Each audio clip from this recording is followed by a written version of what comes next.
अनुसार, संवत से तो आपको बताएं 1981, और विक्रम संवत के अनुसार 1981 बताए।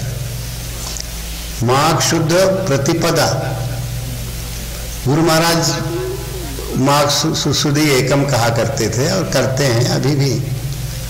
और आज उनका 99 वर्ष पूरे हुए और 100वां दिन संवत के अनुसार चालू हुआ, उन्हीं के बताए के अनुसार। तो और 25 25 और आज हम खुदवा रहे थे तो वो उसमें कहीं 16 निकल रहा था, कहीं 25 निकला, फिर बाद में 25 जनवरी अंग्रेजी मत के अनुसार 25 जनवरी 1925 को गुरु महाराज का इस धरातल पे जो भी सौभाग्यवती कोख हो वहाँ से गुरु महाराज का हुआ। पर उन्होंने, गुरु महाराज ने कभी ना किसी का शरीर के संबंधों का उल्लेख किया, न करते हैं, और ऐसे यहाँ इधर से भी वो करने की कोई आवश्यकता किसी को नहीं है। तो गुरु महाराज सन 25 में हुए और 35 में 10 के हुए, और 35 10 40 में जो है कितने के हुए, 15 के, कितने के। और 16वें साल में उन्होंने, उस समय बहुत महायुद्ध का चल रहा था प्रसंग, तो मिलिट्री के लिए लोगों को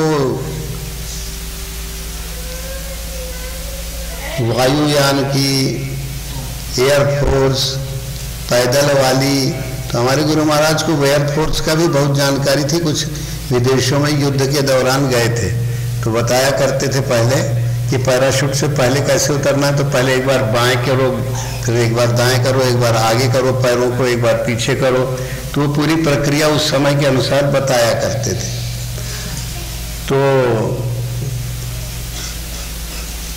तो एयरफोर्स का भी कुछ अनुभव था, कुछ आर्टिलरी, कुछ इसका भी अनुभव था, पर एयरफोर्स वाला थोड़ा ज़्यादा। पर कभी उसके ऊपर कभी कभी ऐसे कहीं भूले भटके निकल गया तो उसको हम लोग गठिया लिए। अब बाल बुद्धि हम लोगों की, तो गुरु महाराज कैसे क्या बताए, कब हुआ। तो गुरु महाराज ने कभी किसी को कहा, तो वो एक बार बांदा जिला उधर कहे, महाराज तुम जब 16 के रहे हो तुम मिलिट्री में नहीं चले गए रहे हो, तो किसी को नहीं बताए थे। पर वो बहुत वैसा था, तो वो व्यक्ति जो है, तो सरकार उसको इशारा किए छुपाना रहो, तो हम लोग सुन लिए कि 16 वर्ष की आयु में सरकार मिलिट्री में। नहीं तो ये वाली बात कभी सरकार ने हम लोगों को तो नहीं बताई, पर एक को कभी बहुत शुरुआती भक्त था, तो कहे महाराज तुम 16 साल के रहो तब भर्ती भर रहे हो ना। अरे कहे ऐसे हल्का से इशारा किए, किसी ये नहीं कहे कि ते छुपाना रहो या यूँ कर दिए। तो अब हम लोगों को पकड़ में आ गया, और लोग तो बाबा लोग भूल गए, महात्मा लोग हमारे, हम उसको पकड़े हुए गठिया है कि 16, क्योंकि तो सन 41 में गुरु महाराज हुए, और फिर 42 भारत छोड़ो आंदोलन हुआ कि अंग्रेजों भारत। तो सरकार करीब 2 साल 1.5 साल रहे, फिर उसके बाद कुछ बैरागी वेश में हुए, फिर गुरु महाराज के सानिध्य में पहुंच गए। तो सन 55 में तो धारकुंडी माघ चौथ को आ गए थे, माघ कृष्ण चौथ को।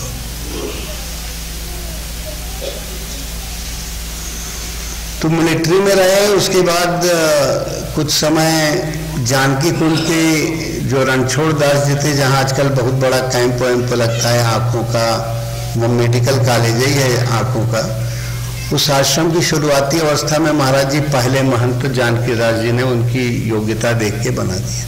तो महाराज जी, भगवान हमारे गुरु भगवान ने सोचा है उस समय कि यार ये हम कहाँ फंस गए घर गृहस्थी में, महंती में।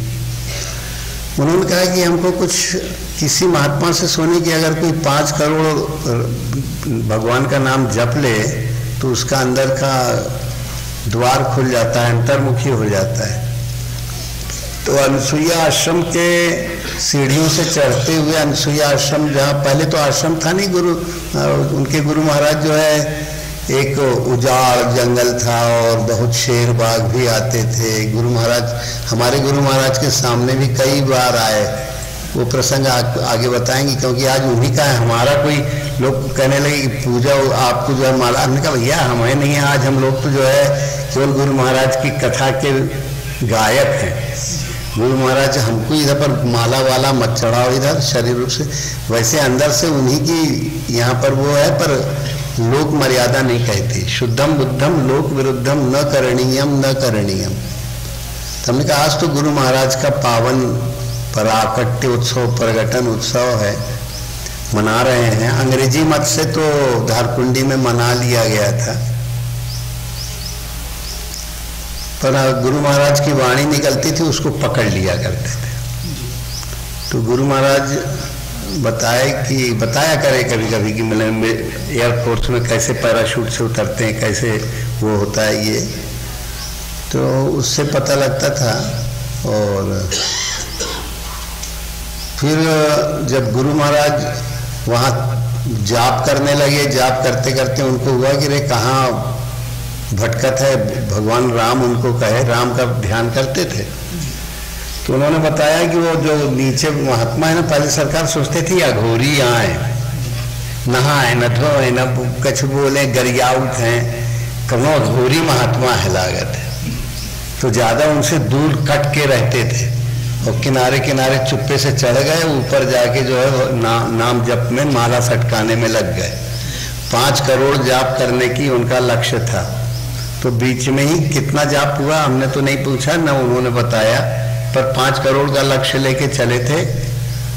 और राम प्रकट होके उनको बोले कि जो है देखो वो जो महापुरुष है वो आत्मा राम स्वरूप ही है, उनके सानिध्य में लग जाओ।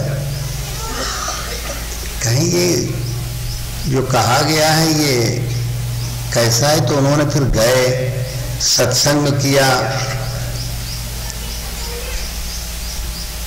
पूछताछ की, तो सटीक उत्तर, जबकि उनके गुरु महाराज पढ़े लिखे बिल्कुल नहीं थे, पर अंदर से पढ़ाए हुए थे, दस्तखत भी नहीं कर पाते थे, वो बहुत उनको अभ्यास करा गया तो परमानंद लिख दिया करते थे। ऐसे एक तो बड़ा बनाते थे, फिर परमानंद, बहुत उनको अभ्यास कराया गया था। कहे वो हमें पढ़े की क्या जरूरत है रे, बड़े बड़े प्रोफेसर, बड़े बड़े जो है पदाधीश आते हैं और यहाँ से बोध पाते हैं। ये पढ़े लिखे लोग इधर जब हमसे बोध पाते हैं तो क्या मतलब है, ये पढ़े लिखे तो मूर्ख ही होते, बोझ ला लेते हैं डिग्रियों का, पर उनको वास्तविक डिग्री या वास्तविक बोध होता नहीं। तो गुरु महाराज के अंदर जो भी तर्क थे वैष्णव मत के कि राम होते हैं, कहें देखो ये राम और श्याम अगर हुए भी हो कभी तो तुम्हें आज के युग में क्या लाभ देंगे? तुम्हें अपने अंदर की आत्मा राम को जगाना होगा। अयोध्या हो जाए जहाँ कोई योद्धा ही ना हो, साधन अवधि रूप ये शरीर मिला है, इसको तुम जो है साधना में लगा दो। साधना धाम मोक्ष कर द्वारा पाए न जही परलोक। तो ये जो शरीर भाव से परे जो लोक है उसको तुम संवारो, सुधारो, ये तुम्हारा लक्ष्य होना चाहिए। तो गुरु महाराज ने वहाँ की मानती छोड़ी और इनके सानिध्य में, गुरु महाराज के सानिध्य में आए। बहुत से प्रसंग हैं पर उनको नहीं लेंगे। तो उस समय जब गुरु महाराज के सानिध्य में आए तो वहाँ पर जो है चना की रोटी ज़्यादा चलती थी। उस समय गेहूँ ज़्यादा था नहीं, कुछ रखा रहता था। तो करीब 6 साल के लगभग 6-7 साल गुरु महाराज के सानिध्य में रहे और पहले के शिष्य थे तो अब उनकी अंतर्मुखता थी बहुत ज़्यादा, जप भी बहुत किए थे और अंदर से आराध्य राम का आदेश हुआ। तो जब उधर से कई 2-3 दिन तक सत्संग किए, पूछताछ किए, उन्होंने पूरा समाधान किया, डांटा फटकारा भी, और समझ में आ गया कि आत्माराम में जो अंदर से राम जी के स्वरूप में प्रकट होकर कहा वो ये है महापुरुष, इन्हीं के द्वारा साधना का आगे का अध्याय प्रारंभ होगा। सेवा सानिध्य में लग गए। तो परमहंस महाराज जब लहा बहा के तो चेला बनाए, फिर अच्छी जो है कहीं क्यों रे क्यों आया है, चल भाग। बहुत डांट फटकार हुआ करे, बहुत गंभीर। कोई दिन ऐसा न हो कि दो चार छड़ी प्रसाद न पड़े। एक बार गुरु महाराज का यहाँ पर जो है बाएं हाथ में इधर थोड़ा सा कटा हुआ था, तो कभी हमको तो नहीं बताए थे, कभी और पहले वो अनसुईया के जो कोई पुराने उस समय के थे उन लोगों से पता लगा कि वो कटिया, एक गाय के लिए कटिया काट रहे थे, तो एक लात मारे। कहें जरूर क्या करता है नालायक, अभी रोटी नहीं बनाया ते कटिया करता है साले, कट जाएगा। तो थोड़ा यहाँ तो कहेंगे, तो गुरु महाराज कहेंगे पूरा ही कटना था, चलो थोड़ा कटा है, थोड़ा सा मामूली निशान बन गया था यहाँ, बहुत मामूली ये जगह, इस उंगली में थोड़ा, इसी उंगली में था तर्जनी में मामूली, ऐसे ही यूँ करते हैं तो उसमें थोड़ा सा। और फिर उस समय गुरु महाराज की बहुत कठिन साधना थी। 5 वहाँ एक पानी की चक्की लगी थी जमुना जानकी कुंड के उधर, तो वहाँ पर कोई पीसने का साधन था नहीं। वहाँ पर सिर पर 60 किलो की बोरी, 12 पसेरी की बोरी सिर में लाद के और जाया करते थे। जंगल का रास्ता, कहीं कुछ कहीं कुछ कहीं कुछ।